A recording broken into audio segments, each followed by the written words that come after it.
Notre monde est une course effrénée, téléphone qui sonne, email sans fin et la pression d'être toujours connecté. Ce bruit numérique nous rend anxieux, fatigués et dispersés, rendant difficile la concentration ou le sentiment de paix. Nous aspirons au calme, pas seulement au silence, mais à une profonde stabilité intérieure. Le vrai calme nous permet de penser clairement et d'agir avec force, non par peur. Mais comment le trouver ? La réponse n'est pas une nouvelle application ou une évasion, mais une philosophie ancienne, le stoïcisme.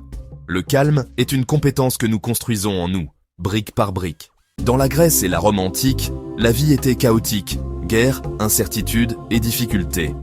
C'est de là qu'est né le stoïcisme, façonné par de vraies personnes confrontées à de vrais problèmes. Le stoïcisme enseigne, nous ne pouvons pas contrôler le monde, mais nous pouvons contrôler nos esprits, nos jugements, nos réactions et nos choix. Il ne s'agit pas de supprimer les émotions, mais de les comprendre et de les maîtriser. Le but est la tranquillité, un esprit clair, inébranlable. Notre monde est différent, mais notre besoin de paix est le même. Le stoïcisme offre des outils intemporels pour le calme dans n'importe quelle tempête. Le cœur du stoïcisme, c'est la dichotomie du contrôle. Certaines choses dépendent de nous, d'autres non. Nos pensées, nos actions, nos choix nous appartiennent, tout le reste. Les résultats, les autres, la météo, ne nous appartient pas. Se concentrer sur ce que nous contrôlons nous libère de l'anxiété et de la frustration. Préparez-vous pour un entretien d'embauche, faites de votre mieux, puis lâchez prise quant aux résultats. Votre valeur est dans votre effort, pas dans le résultat. Cet état d'esprit construit une forteresse intérieure. Les événements extérieurs ne peuvent pas vous ébranler. Pratiquez cela et vous trouverez votre bonheur enraciné dans votre propre caractère. C'est le premier pas pour maîtriser vos émotions. Les stoïciens enseignent que la souffrance ne vient pas des événements, mais de nos jugements à leur égard. Perdre un emploi ? Une personne y voit une catastrophe, une autre y voit une opportunité. L'événement est neutre. C'est votre interprétation qui lui donne un sens. En faisant une pause et en remettant en question vos jugements, vous pouvez choisir une perspective plus utile. Ce n'est pas du déni, mais de la clarté. Voir les choses telles qu'elles sont et non telles que vos peurs les dépeignent. Vous devenez l'auteur de votre vie émotionnelle et non une victime des circonstances. Avec de la pratique, vous pouvez transformer les revers en leçons et les défis en croissance. Le troisième principe du stoïcisme, vivre en accord avec la nature. Acceptez ce que vous ne pouvez pas contrôler le cours de la vie et réagissez avec raison et vertu. Notre don humain unique est la rationalité, utilisez-la pour agir sagement, justement, courageusement et avec maîtrise de soi. Face à l'injustice, acceptez qu'elle se soit produite, puis agissez vertueusement pour y remédier. Cette harmonie acceptation plus action vertueuse apporte but et paix. Demandez-vous, quelle est la réponse sage, juste, courageuse et tempérée en ce moment précis?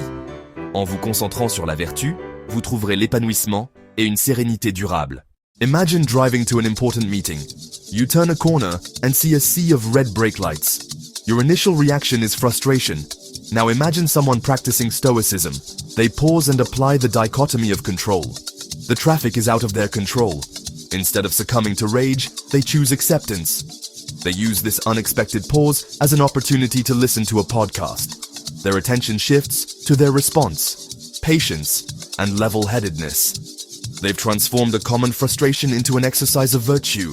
This demonstrates that our peace depends on a clear mind. Consider receiving harsh criticism. Imagine you've worked hard on a project.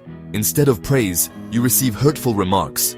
The immediate sensation is like a physical blow. A Stoic would remember that others' opinions are external and not under their control. Their worth comes from the effort they put into their work. Analyze criticism rationally.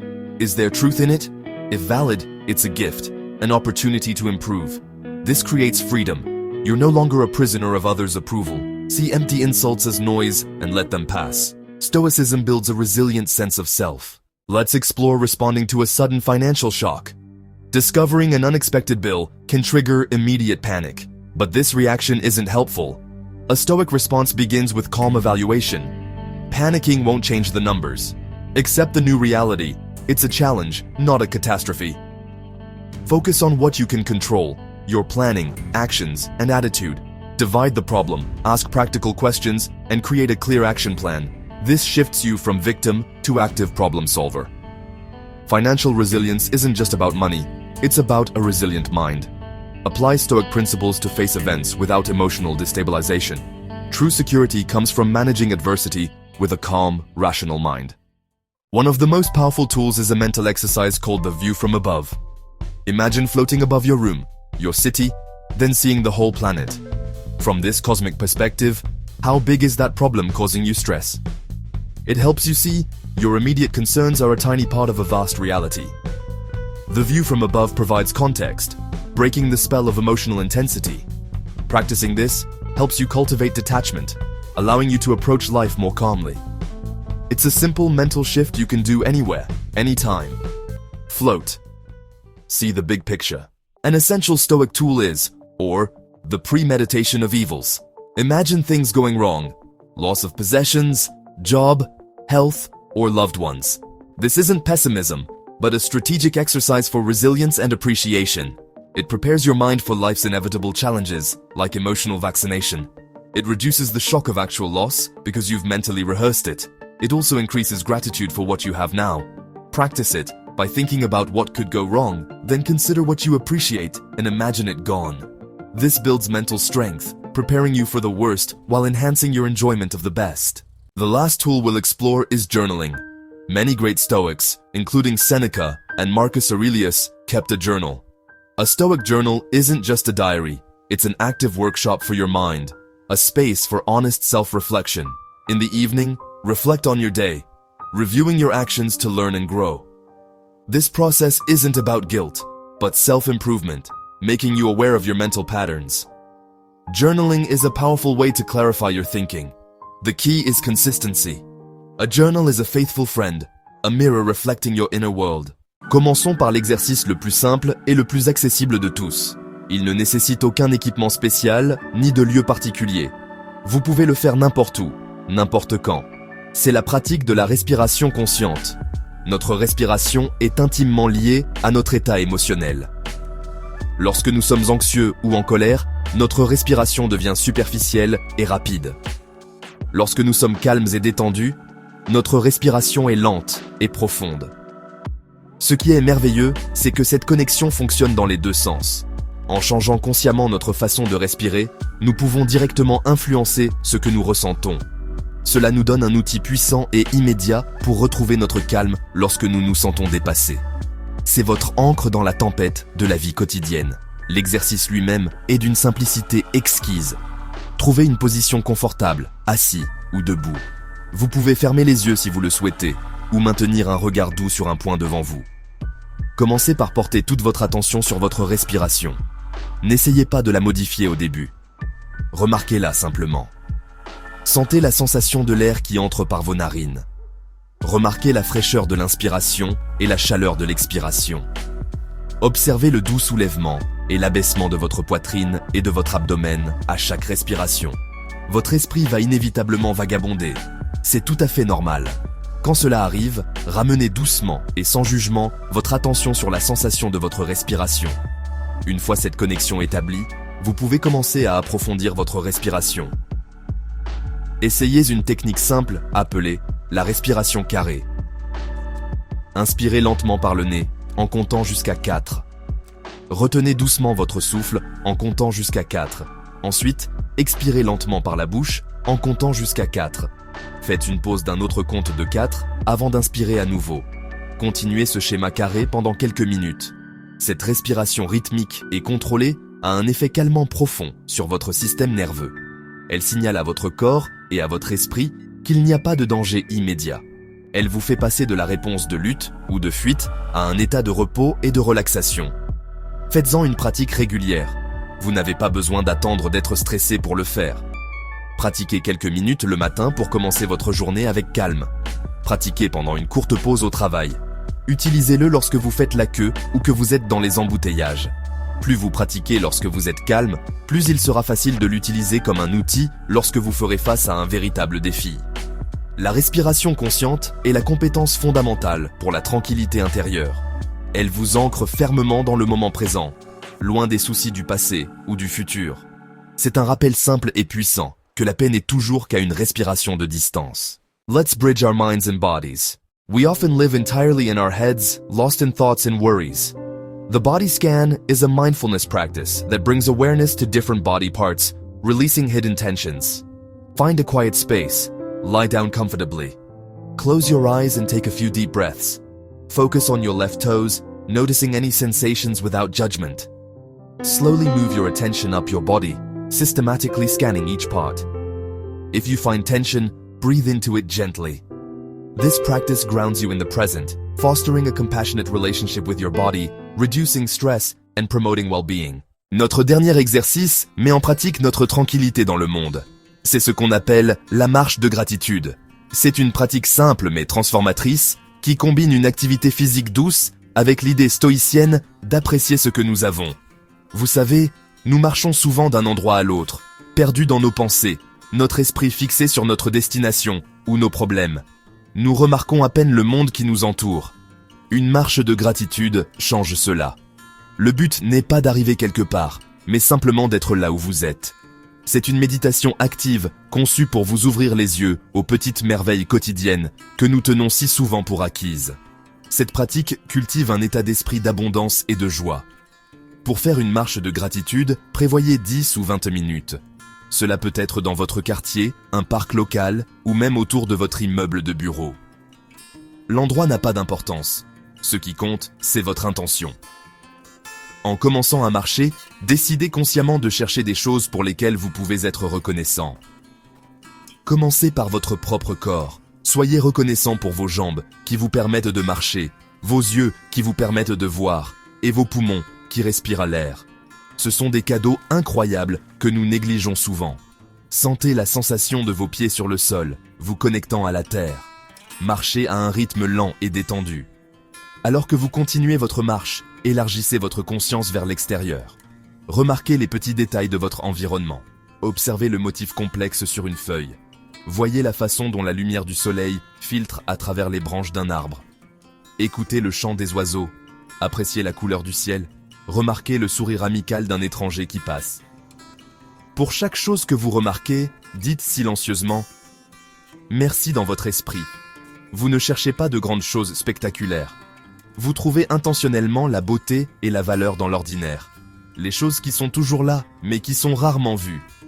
Cela déplace votre attention de ce qui manque dans votre vie vers ce qui est déjà présent. Cette pratique est un antidote puissant à la négativité et à l'insatisfaction. Notre cerveau est naturellement programmé pour remarquer les menaces et les problèmes, un vestige de notre passé évolutif. La marche de gratitude rééduque votre cerveau à remarquer le bien. C'est un choix conscient de se concentrer sur les aspects positifs de votre réalité. Faire cela régulièrement peut fondamentalement changer votre niveau de bonheur de base. Vous commencez à voir le monde non pas comme un lieu de rareté et de problèmes, mais comme un lieu rempli d'innombrables petites bénédictions. C'est un exercice simple qui peut remplir votre cœur d'une joie tranquille et stable, créant une base profonde et durable pour la tranquillité intérieure. Tout au long de notre parcours, nous avons exploré un chemin ancien vers la paix moderne. Les avantages d'adopter cette façon de penser sont une récolte profonde et durable. L'un des avantages les plus importants est le développement d'une profonde résilience émotionnelle. Un esprit stoïque construit un abri qui ne peut être emporté par le flot des émotions. Cette résilience apporte avec elle un sens remarquable de liberté intérieure. C'est la liberté qu'offre le stoïcisme. Cela libère une énorme quantité de ressources mentales et émotionnelles. Votre bonheur devient votre propre responsabilité, et donc votre propre création. De plus, la pratique de ces principes améliore les relations avec les autres. Cela signifie un état d'épanouissement, de vivre une vie bonne, significative et épanouissante. C'est la récolte durable d'une pratique stoïque. Becoming stoic isn't like flipping a switch. The path to inner peace is a lifelong journey.